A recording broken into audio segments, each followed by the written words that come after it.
Dobar dan narode. Nadam se da ste svi dobro. Evo upravo stižemo na istovar u Đorđiju. Imamo još jedno sat vremena. Još jedno 100 km. Pa da iskoristimo ovo vrijeme da pričamo danas o fosforu. Pošto dosta prevozim ovog semena i đubreta iz dosta firmi koji prave đubre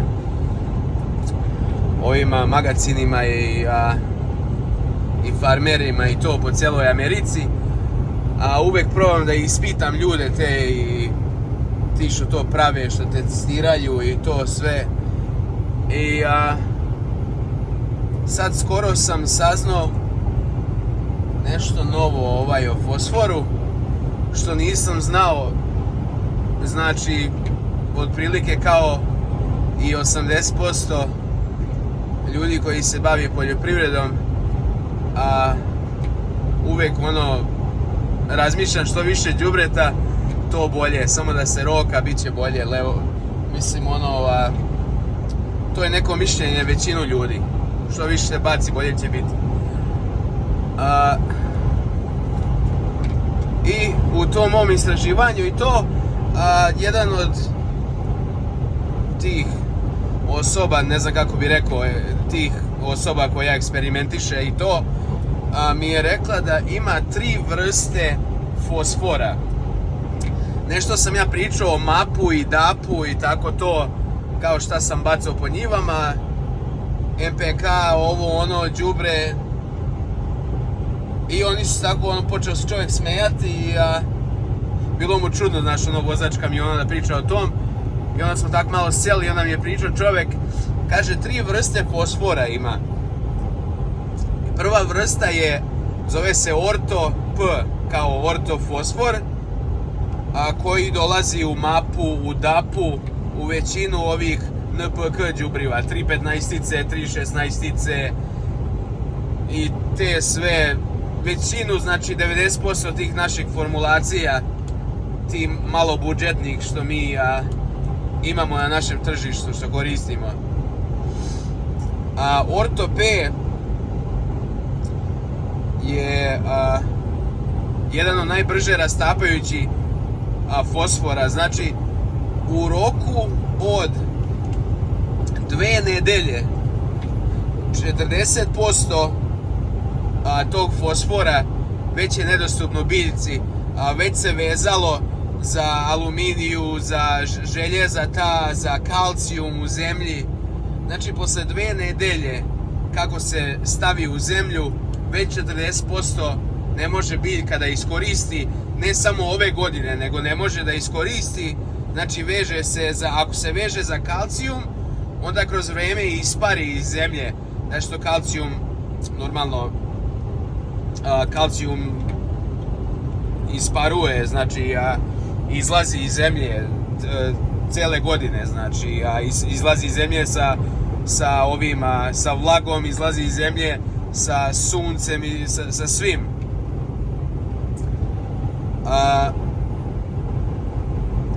Znači, posle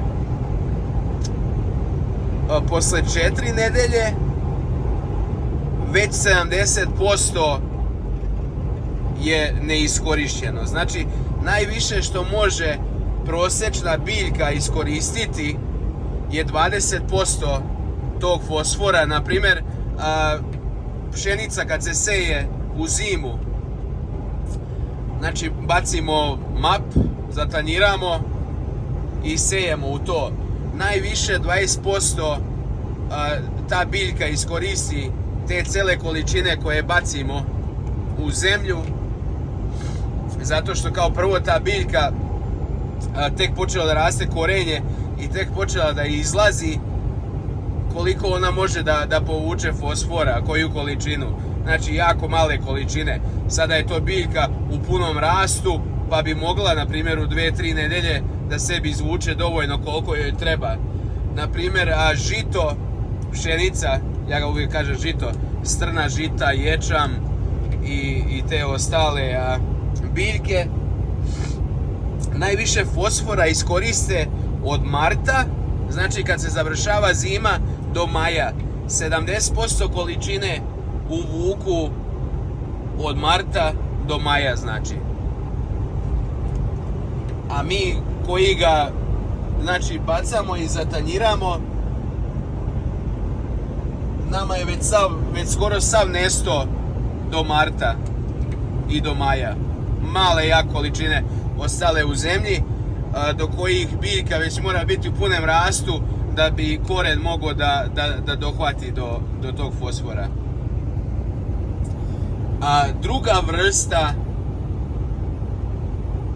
Druga vrsta fosfora je dikalcijum fosfor ili DCP se zove. To je forma fosfora koja je slična ovom kalcijumu što je kao so, kalcijum koji je za, na primjer, za zube, za kosti i tako to što jačava, na primjer na ljudima, kao so, kalcijum. Ta vrsta fosfora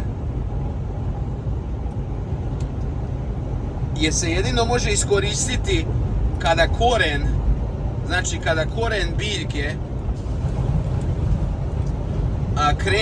krene da, kada koren biljke treba da nađe ostale ove nutrijente u zemlji, kad krene da ih traži, koren biljke počne da pušta kiselinu iz korena i jedino ta kiselina može da aktivira tu formu fosfora,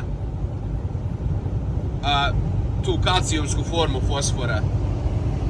Znači taj fosfor, ta vrsta fosfora dolazi u specijalnim formulacijama đubreta, što ja ne mislim da kod nas ima uopšte na tržištu.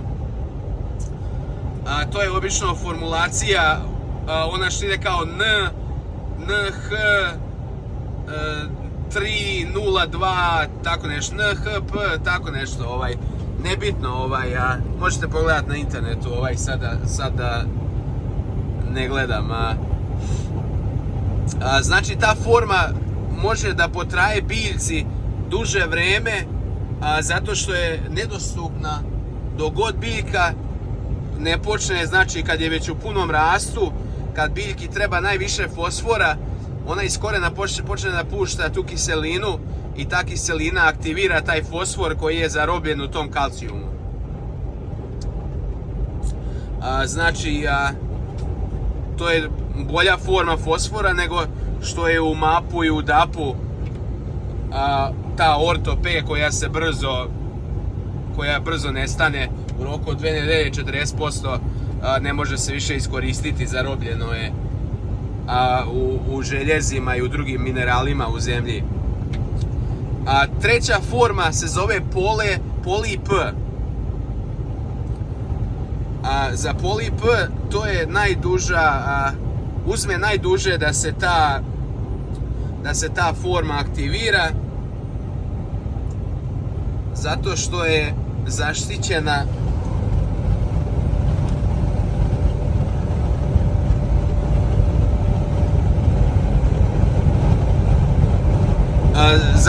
zaštićena da ne može da se veže za minerale i ostale te metale u zemlji.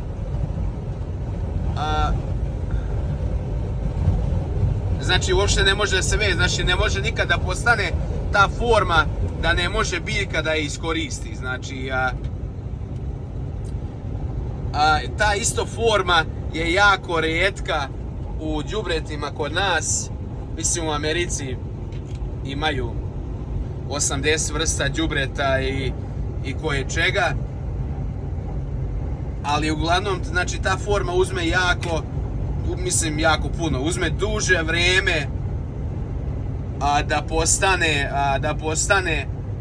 da se pretvori u formu koju može biljka da iskoristi, i baš zbog tog mijenjanja forme ne može na primjer da zaglavi u zemlji i da postane neiskorišćen taj fosfor.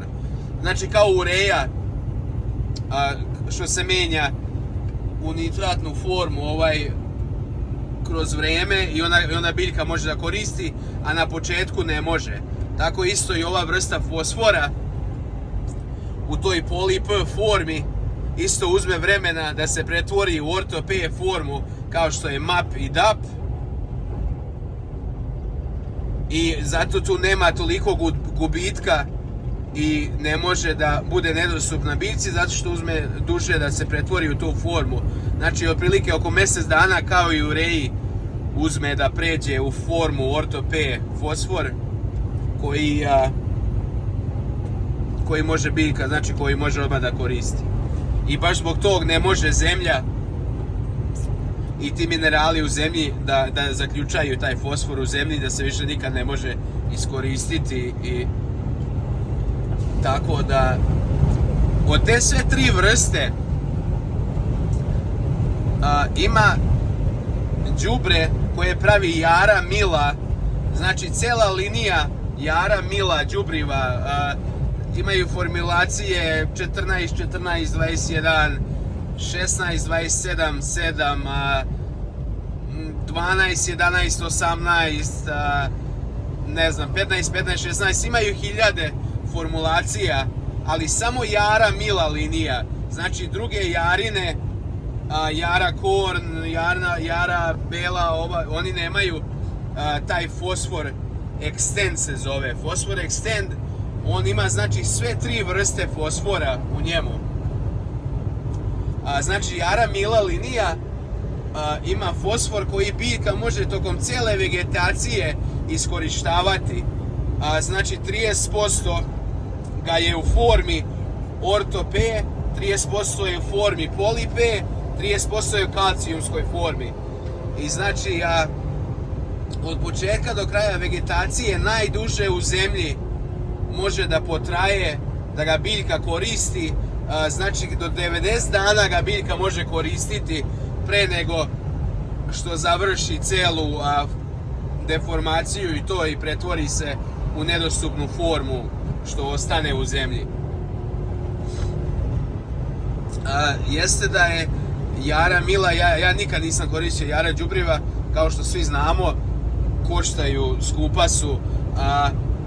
Ove godine, ja mislim, MAP je bio 160 dinara, a Jara je bila oko 170, 180, ali puno manja formulacija. Na primjer, obični NPK 315 je bilo 110, 115 dinara, a na primjer Jara Mila 14, 14, 21 je bio 160 dinara. Tako da je velika razlika. Ali kad vi pogledate, na primjer, što na to niko ne računa, kao i ja gledam da stavim u zemlju 120-130 kila N, 100 kila P i 20-30 kila K, zato što zemlja je bogata kalijumom kod nas, tako da nikad nisam ni razmišljao, na primjer, da većinu tog fosfora uopšte nikad ni ne iskoristimo što stavimo u zemlju. I pogotovo što ga mi zaoravamo. Na primjer, ja sam ove godine za kukuruz i za suncokret zaorao MAP i mešao za 3/16 MPK 125 sam radio po jutru. I čak sam dodavao oko 75 do 100 kila ureje da bolje rastvori žetvene ostatke. Znači baš sam bacao đubreta, iako je bilo skupo, nisam žalio baš da probam baš da probam kako će biti. I onda kad razmislite, kad vi pogledate cenu, na primjer sad MAP-a, dobro sad je malo pao, ajmo reći na primjer MAP da je prosek 140 dinara, formulacija 12,52. Znači na 100 kila imate 52 kile, 52-53 kile fosfora. Posle 2 nedelje 40% ga je već nedostupno. A kolika biljka može biti za 2 nedelje? Znači može taman da nikne. I koliko ona može uvući tog fosfora? Možda 10% tad. I može uvući možda drugih 20% kad postane pune veličine, to što ostane da je dostupno u zemlji, što se ne pretvori u nedostupnu formu. Znači iskoristimo maksimum 30% tog fosfora, znači od 50 kila iskoristimo 15 do 20 kila, znači maksimum. I kad pogledate, na primjer, kad pogledate sad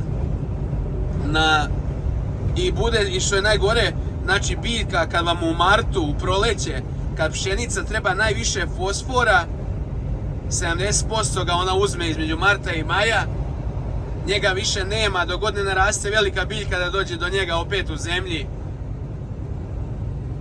već kad formira tamo vlat, već kad postane pune veličine. Znači odmah normalno prinosi su umanjeni 100%. Znači ta cena, razlika između jara đubriva i ovih đubriva uopšte nije nešto nerealno. I ja to pre rekao da baš ću plaćati za jaru, ali ove sad za ovu sljedeću godinu, znači probat ću 100% uzeti jare đubrivo i bacati 150-200 kila po jutru, znači negde koliko to izađe, 24-25 hiljada po jutru, znači 200 nešto eura, pa ću vidjeti razliku prema ovoj godini kad sam bacao 125 kila mapa, znači koji je bio 20.000 i još 125 kila 316-ice koji je bio 15.000, znači bacao sam 320 eura sam bacao u mešavini za oravo. Za MAP i DAP ovdje, na primjer ovdje farmeri po Americi ga koriste samo za startno đubrivo, znači stave ga pod zemlju, znači koliko se kukuruz seje se na dubinu 4-5 cm, znači stave ga dole i spremiraju, na primjer na 10 cm ga stave, zato što je DAP je opasan, zato što je 1846, ima veliku formulaciju nitrogena i on oko sebe, pošto ima veliku količinu nitrogena, on oko sebe stvori kiselinu. Ta zemlja oko te granule DAP-a stvori kiselinu oko sebe i ako je blizu seme, može da ošteti klicu i da izgori klica. Zato vole više MAP, nije toliko opasan kao DAP, na primjer u zemlji. MAP je 12% nitrogen, tako da je malo slabija formulacija i uopšte ne stvara, taj nitrogen ne stvara kiselinu oko sebe kad se otopi. Oni ga stave, znači, predsetveno, znači pre nego što seju, stave ga u isto vrijeme ili sa sejalicom, ga sejalica stavlja, ili ga ispremiraju pre setve i onda ga biljka koristi 2-3 nedelje i onda posle ima đubre, zove se Jara Mila, zove se Jara Mila Aktiva S. To đubre, znači, prehranjuju preko cijele godine. Ja mislim da je formulacija nešto kao 25 10 ili tako nešto, ali to je đubre, znači, koje koriste cijele godine za prihranu, da biljka non stop ima fosfora da koristi. Znači, gledao sam kod njih šta oni, na primjer, preporučuju. Jara preporučuje, na primjer, da bacite od 150 do 200 kila, na primjer, da zaorete đubreta i onda predsetveno još mješavine 100-150 kila predsetveno isto, znači da ga imaju u zemlji kad je biljka posle starija, da ga ima i gore, da ga biljka odmah može iskoristiti. oni to preporučuju. Ali na primjer ako radite sa Jara Mila linijom, možete ga znači staviti predsetveno i posejete i 100% znači kroz celu vegetaciju će biljka imati fosfora da koristi. Znači kako se on pretvara, kako ima te 3 forme u jednoj formi koja se zove Extend, znači 90 dana može da traje u zemlji. I tako da kroz taj razgovor sa tim čovekom što pravi ta đubrad i to onda sam posle razmišljao, rekao cijelo vrijeme ja sam razmišljao samo što više đubreta to bolje, što više đubreta to bolje. I onda sad kad sam već 1-2-3 nedelje kako sam ja to pričao sa tim čovekom i sad kad sam ja počeo da pitam malo veće ove poljoprivrednike koji rade velike količine zemlje, većina njih više uopšte ne zaorava đubre. Znači većina njih znači samo predsetveno. Nema veze, kukuruz, suncokret, znači žito normalno to ide predsetveno svejedno, ali uopšte ne stavljaju više u zemlju, znači čist gubitak para, samo bacanje para. Ista stvar kao ureja,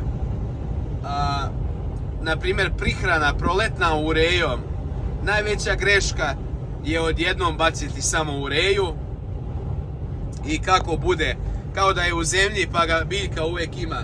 Ta ureja dok se pretvori u formu koju može biljka da koristi, prođe neko vrijeme i onda biljka počne da ga koristi i ono za manje od 2 nedelje isto se sapere dole u zemlju i pretvori se u nedostupnu formu opet. I većinu uopšte biljka ne može da iskoristi.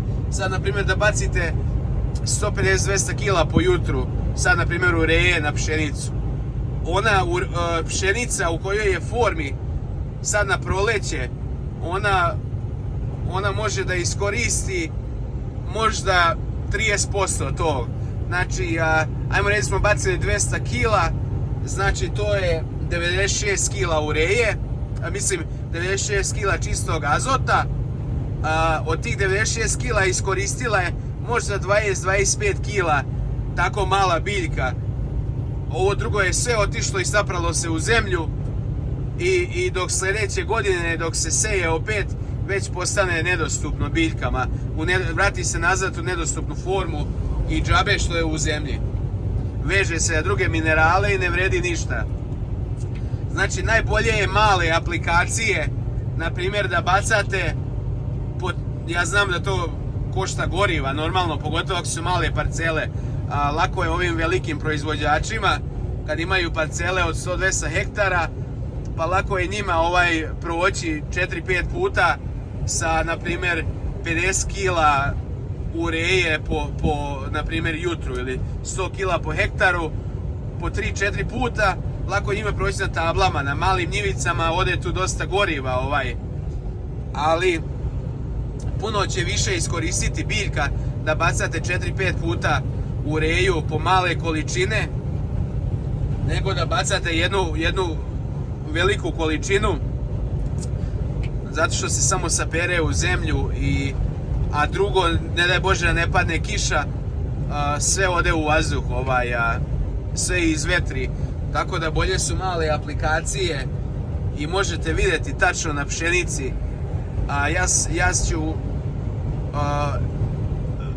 Ja ove godine imam jednu njivu od 2 hektara gdje sam 1 hektar bacao map, 1 hektar 3/16, pola.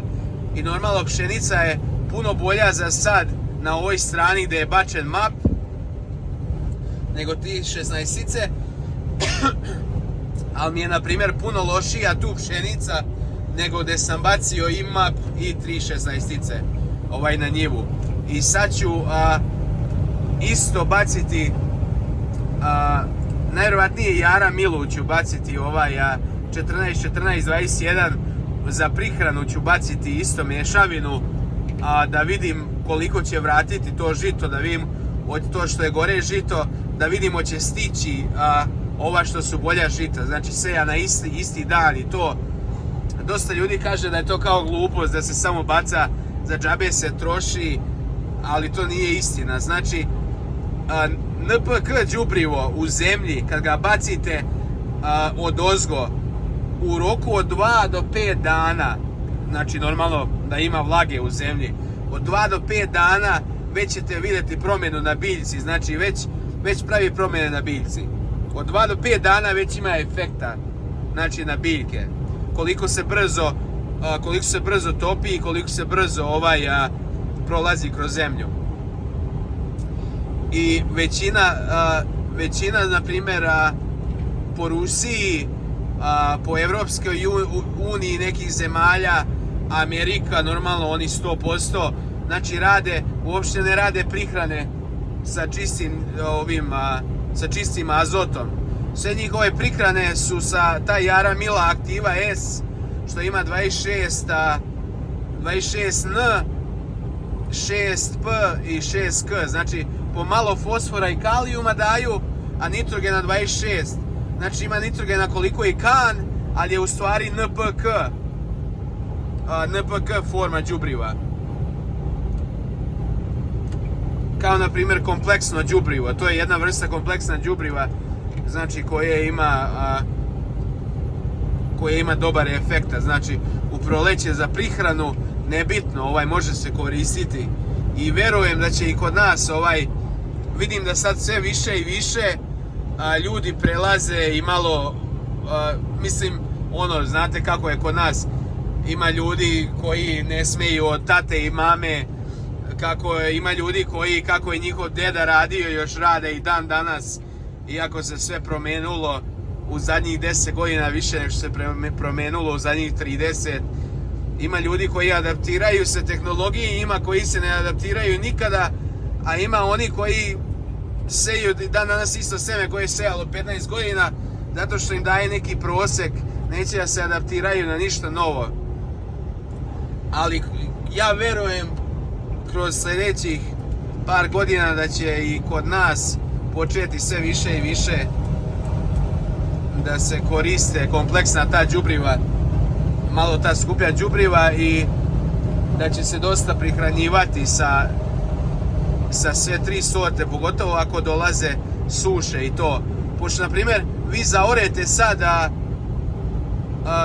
sad NPK u zemlji i ako je suša i to, apsolutno se 70% tog neće biljka nikad iskoristiti iz zemlje.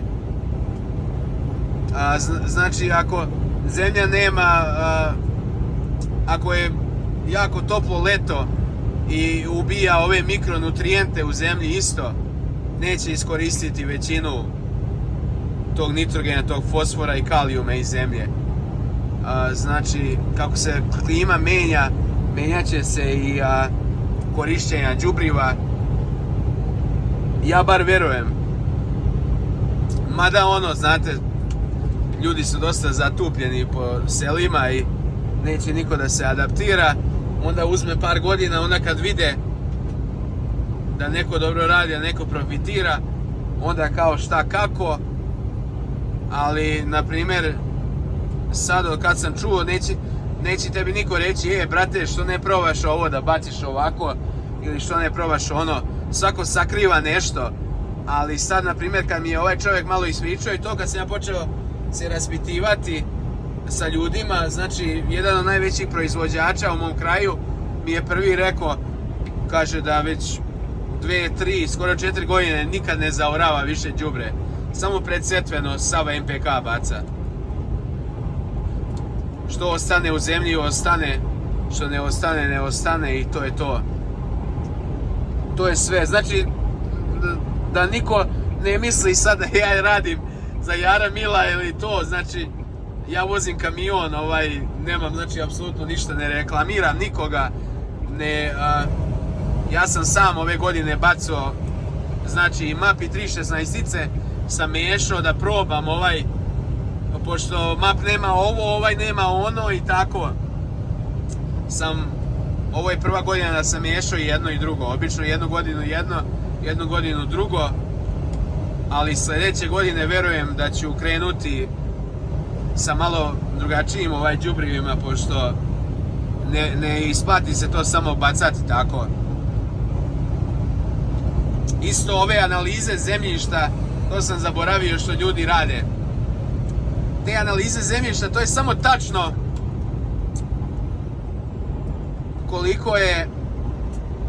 koliko ima čega u zemlji. Ali koliko od toga je odmah dostupno, koliko od toga je uopšte dostupno, a koliko od toga je samo dostupno ako ima drugog gvožđa, ako ima kalcijuma, ako ima aluminijuma, ako ima tih minerala ostalih. Znači to su velike razlike. Sad uradiš analizu i dobiješ ove godine ostalo dosta azota, ne moram da bacat ću malo azota. To nije baš tako.